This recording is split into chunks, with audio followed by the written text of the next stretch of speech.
بسم الله الرحمن الرحيم. أنا مع الدكتورة أمين الزيني أختي ودكتورة التنمية البشرية.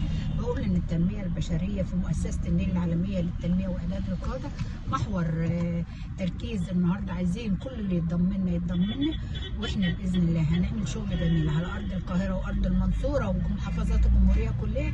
وأنا سعيدة يا دكتورة، ولو سمحتي قولي كلمة للمواطنين عن مؤسستنا مؤسسة النيل. مؤسسة النيل العالمية أنا بيعجبني فيها إن هدفها واضح وإن فعلا بتخدم بجد وعندهم رسالة واضحة، وبتمنى لهم دايما التوفيق إن شاء الله.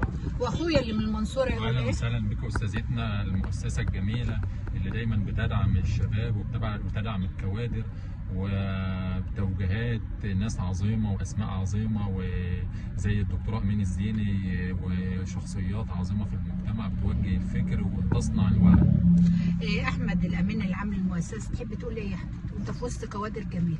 احب اقول ده شرف لنا بانضمامكم معانا في المؤسسه، واحنا تحت امر الجميع. كل سنه وانتم طيبين. متشكره للدكتوره امين، وبقول ان مصر واعده، مصر ولاده، مصر خالده، مصر ام الدنيا، مصر امنا كلنا. شكرا يا دكتوره امين. شكرا يا حبيبتي.